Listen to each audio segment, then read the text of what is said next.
Good afternoon and welcome to the weekly edition of The Wrap. I'm Laura Leslie, WRAL Capitol Bureau Chief.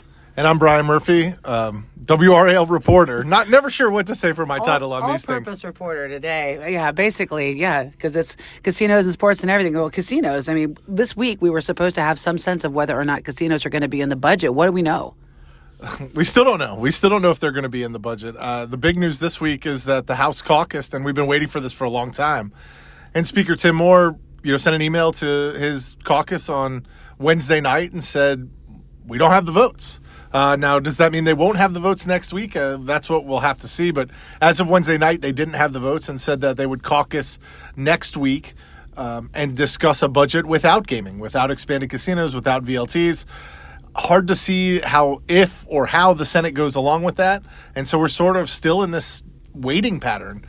I feel like the goalposts are moving, though, because I feel like, Moore said earlier this week that he wanted to have a majority of his caucus, which would be, 38 votes, right? But the email that went out mentioned 61 Republican votes for the budget. So it seems like that goalpost has moved.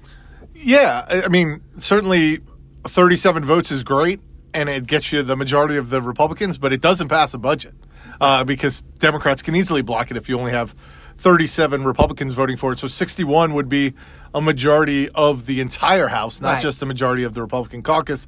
Could be a signal that they don't think they're going to get a ton of Democratic support on the budget, and thus it's up to Republicans to carry it.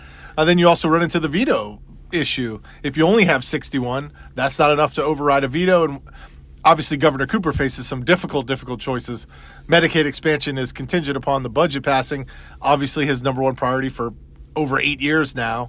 And so does he risk trying to veto the budget and thus not get it? There's a lot of considerations, I think, on both the Republican side and the Democratic side.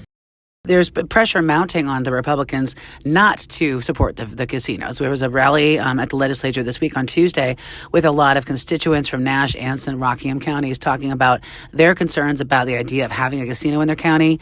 We know that they were here lobbying lawmakers, and we know that there's been even some national attention. CPAC wrote a letter about this, I guess, a couple weeks ago. Trump Jr. even tweeted about it the other day, saying that, basically it looks kind of sketchy because it's all being done behind closed doors. Yeah, that transparency argument's been one of the big things that's come out of these sort of citizen movements in Anson County and Nash County and Rockingham County.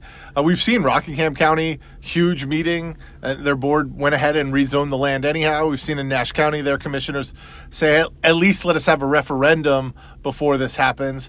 There does seem, what's interesting to me is that these are Republicans, and they're elected from strong Republican counties, and now all of a sudden they're crosswise with at least some of the citizens and some of their constituents in these counties. Yeah, absolutely.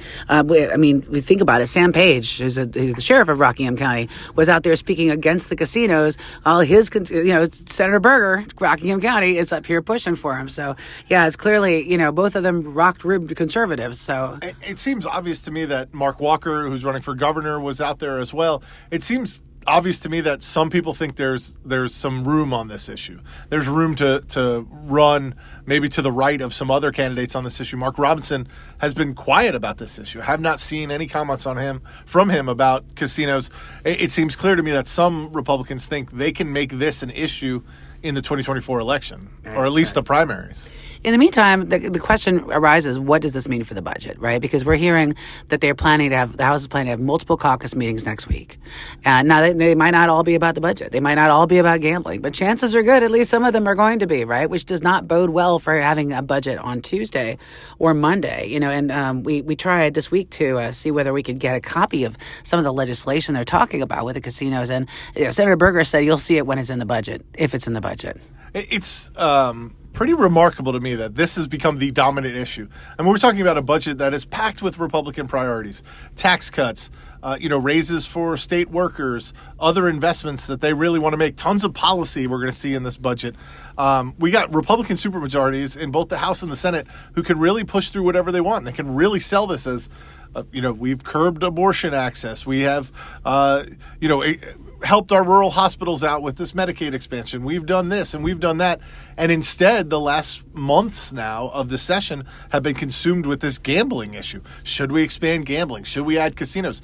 No matter what ends up happening, somebody's going to be upset about it, which just seems strange in a year where you have supermajorities and you have so much in the budget that you could tout to end up with this casino issue, this gambling issue being the thing people are going to remember. Right. Well, I don't think it's a secret that Senate Leader Phil Berger seems to be sort of the driving force behind this. And I wonder, just speculating here, what are the odds that they just come to a deadlock over this issue and they don't end up with a budget this week? Well, and the big question on that, and that has come up at times, if you don't pass a budget, do you not get Medicaid expansion? Which is another thing that Berger was a big proponent of. That is tied to the budget passing. Is it tied to mini budgets passing? Is it tied to certain parts of the budget passing? I don't know. That would be create a real conundrum, I think, for policymakers in the state. The deadline for Medicaid expansion already been pushed out to December 1st. We heard this week from some people who came to the legislature and said, hey, I need this. I'm waiting on this expansion to get heart treatment. Yeah. And there are others, I'm sure, out there who this delay is having real ramifications on their life. Yeah, real world. It's easy to pretend in here that it doesn't really matter, but in the real world, it kind of does. Also, this week, we were expecting to, but did not get a hearing on an elections bill. This is the bill that the Senate passed a couple of months ago, Senate Bill 749. It would basically sort of revamp the entire elections oversight of the whole state, from the county boards all the way up to the state boards. The governor would have very little power to do anything. It was mostly legislative. Makes a whole lot of other changes as well. That was expected in committee Tuesday. It was pulled, but Rules Chairman Destin Hall said he plans to hear it again, or hear it, I should say, next week. Also, there's Governor Cooper's already said he's going to veto this bill. We already expect if this bill were to pass, it's going to take a long time to get adjudicated in the courts. So I think it's interesting that it didn't come up. They say they're just technical changes, so we'll see what happens. We'll see. We should note that there's another bill in House elections next week. This is the cast vote record bill. So if you followed sort of the big lie, one of the things that the proponents of the Trump supporters wanted was access to what they called the cast vote records, which requires the machine to produce a de-identified number of counts, right, for each person that voted, which I don't even know if our machines do that, but I guess we'd have to buy new machines if this went through. If we don't, but anyway, so that's going to be heard next week as well. That is the first time that's getting a hearing. So I don't know whether that's actually going to go anywhere, or maybe it'll end up being a completely different elections bill that the House will end up writing. And there are probably some privacy concerns about that, right? Your ballot, when you cast it, is supposed to be secret, and if then there becomes a trail that they can tell exactly who you voted for, different than saying you voted or not voted. But exactly who you voted for in each of these races, you can see why that information might be highly valuable. Right. But also, people wouldn't want that out. So that's a really interesting bill. Yeah, it is. And one more thing we want to add this week, we heard from, actually a couple things. At the State Board of Elections, education was really busy this week. Legislators recently passed a bill that sets up a whole charter school review board, right? And so this week, the State Board of Education did a little flex and said, okay, you can decide whether the charters go through, but we decide whether to fund them, and you're going to have to give us a presentation. What do you think about that? Well, I think it's funny that, and the legislature got mad. Many lawmakers have been angry about that. What I think is funny is the legislature's been flexing its muscles repeatedly, over and over and over again on all different kinds of things. But there's a little pushback when another agency or another branch of government decides, hey, we have some responsibilities and we have some power here too, and it'll be interesting to see how that plays out. Yeah, and one last thing to note: Superintendent Truitt spoke out on Thursday, asking for lawmakers to, to delay the implementation date of the Parents' Bill of Rights until January 1st, and that elicited some pushback from some conservatives, but it certainly seems to be in line with what we've been hearing from schools. Yeah, this isn't just Catherine Truitt. She's getting it from school boards who say this is a complicated piece of legislation. We need time to implement it. I've heard January 1st thrown out.